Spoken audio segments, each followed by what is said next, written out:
Hello everybody, this is Zoe from No Safer Place, and today I am here with a video that I have not done for a really long time, but it was one of my favourite videos to do back when I was recording a lot, so I thought I would do one today.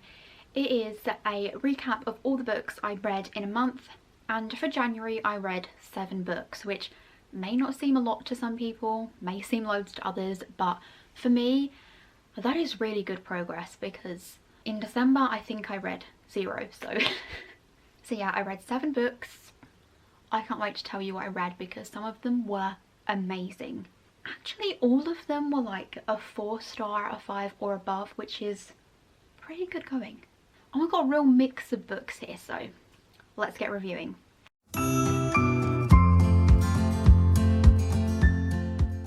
So this isn't in order, but I'll start with the easiest one first. The first one was Animal Farm by George Orwell. Now this is a really short book. I didn't know that this was so small, but my niece had to read this book for English. She is 12 years old and they're making her read Animal Farm. Like, what 12-year-old is going to be interested in that? So I said to her, I will read it for you, we can text about it, discuss it together, and I'll help you with any questions that you have, because she had to write an essay on it. So yeah, this is actually the first George Orwell book that I've read, which I know as a huge bookworm it's a sin. But yeah, I liked this book for what it was. I mean, I finished it in about an hour because obviously it was like 70 pages or something like that, and I don't feel like there's too much I can say about this because I feel like everyone knows the story. I hadn't seen the film or read the book, but I already knew what it was about, I think because it's such a well-known classic. It's the story of animals on a farm, obviously, who rebel against their farmer and end up taking over the farm and running things themselves. At first things seemed better for the animals because they're all equal, but the hierarchy starts to change before their eyes and no one really knows what's happening until it's too late to stop it. So yeah, that is kind of the premise of the book. I feel like it's a very political book to be reading, especially when you're 12 years old.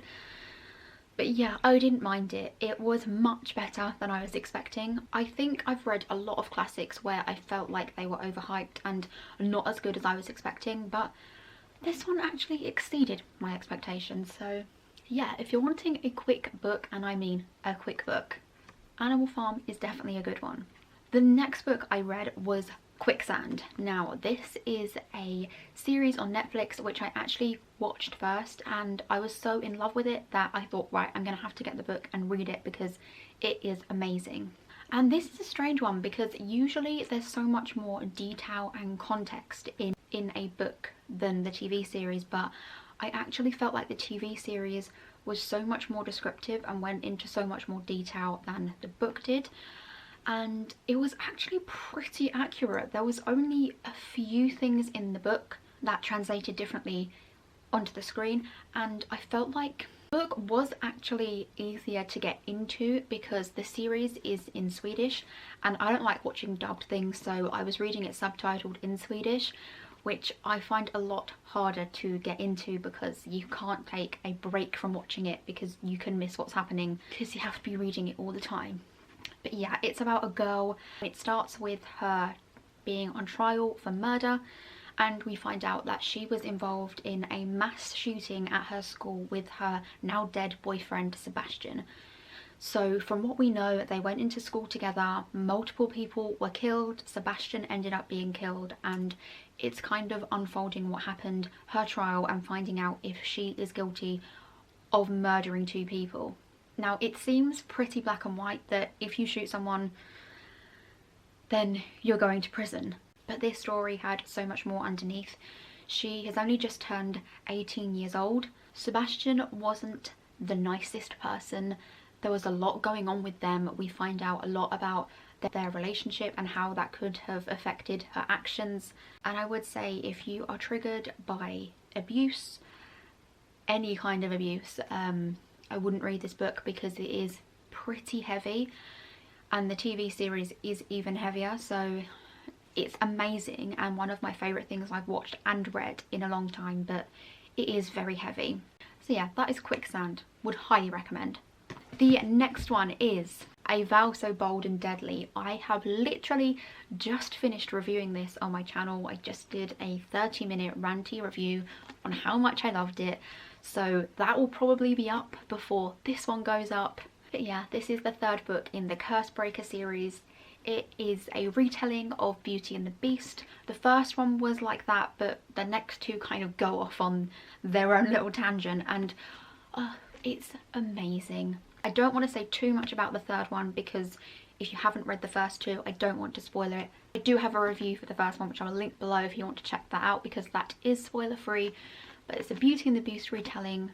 Ren is one of the best characters in any book ever, and I don't really like fantasy, but I adore this series, so I would highly recommend, whether you think you like fantasy or not, because I am not a huge fantasy fan, but this is just epic. The next one is Push by Ashley Audrain.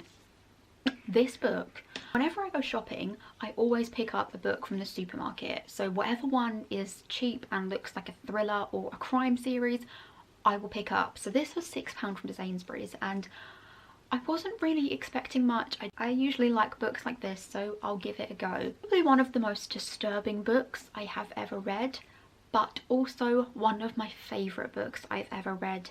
It is amazing. So on the front it says Mother, Daughter, Angel, Monster, and I don't want to spoil this book because I think it's something you need to uncover on your own, but it is a psychological thriller, and you do go through a lot of different emotions when reading this, because you don't know if you're being paranoid and you're going crazy, or it's just the character in the book making you think that. It basically starts with a wife that has been cheated on. She is in a car outside her ex-husband's house, who is now there with his new family, and she wants to tell her side of the story. The ex-husband and the person telling the story, they have a child together, and she really doesn't like her mum. She is in love with her dad, she idolises him, but for some reason she cannot connect with her mum, and the mum cannot connect with her child. Now, reading this, you don't know if it's the mother that has mental health problems and she thinks that she has produced this child of the devil who is dangerous and out to get people, or is she just paranoid, and because she can't connect with her child, she's making up reasons in her head and imagining things that have intent behind them that don't. So we read this book not really knowing what side we should be on, and I've never really experienced that before. Like, should we be rooting for the main character or should we not? Because should she be getting serious psychiatric help, or is she actually telling the truth and her child is a psychopath? So that is what we are finding out. And then by the end of the book, you're thinking it's one way and you're like, damn, so it is that way. Like, I'm happy with that now. And then it gets to the last page and everything is turned on its head.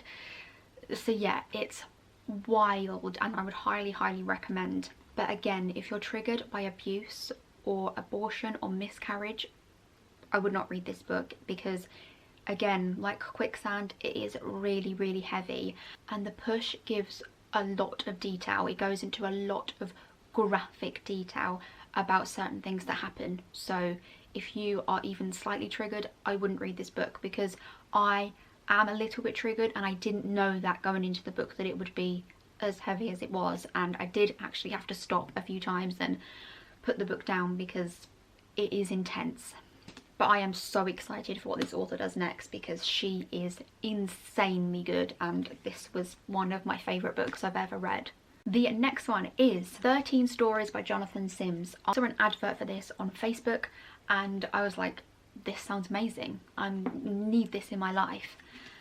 I actually read this at the beginning of the month, so it's been a while now since I read this, but I absolutely adored it.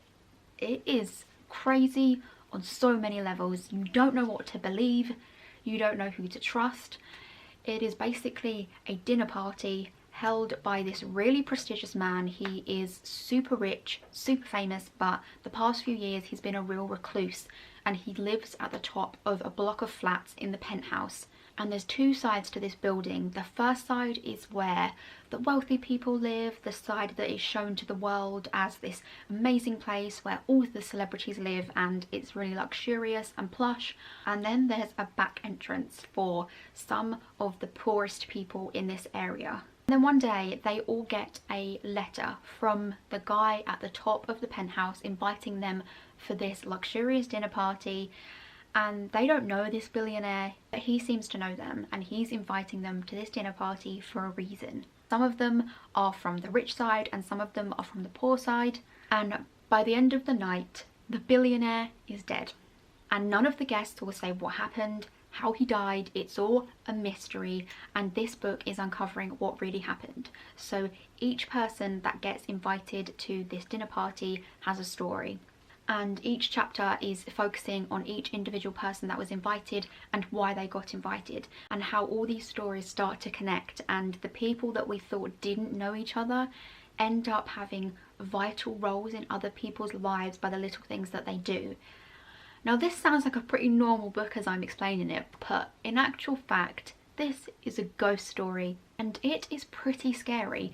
I think you could read each individual person's story and you'd kind of understand what is happening. I think is really interesting because you could read each individual story separately and it would make sense, but reading them all together makes the book just amazing. A lot of it is left to your imagination, so if you don't have a great imagination and you don't read books for them to take your mind somewhere, I wouldn't recommend this book, because you do need to kind of let the horror and the imagination take you places. But I absolutely loved it. There is nowhere near enough ghost story horror books, and this is just amazing. I actually picked it up because I read it and I was like, this sounds like 13 Ghosts, and it did give me those kind of vibes. So if you like 13 Ghosts, I feel like you would like this. Any horror fan would like this book. It's just amazing. Would highly recommend. The next one is Jurassic Park, and I have this beautiful fancy edition that I got for Christmas. And I do actually have another copy of it, which I've had for a few years. My husband got me from a charity shop in one of my charity shop haul videos, because I hadn't read it, and it's one of my favourite franchises of all time, and I never read it. And then I got this for Christmas and I was like, I have to read this now. And this was better than the film. I feel like I don't need to explain what happens in this book. A person finds DNA of a dinosaur in amber and recreates many different species of dinosaurs and opens it on an island called Jurassic Park. That's pretty much the premise of it. But I feel like the film is a family friendly version. Of course it appeals to so many more people if it's made family friendly, but this book is not family friendly, which is what I love.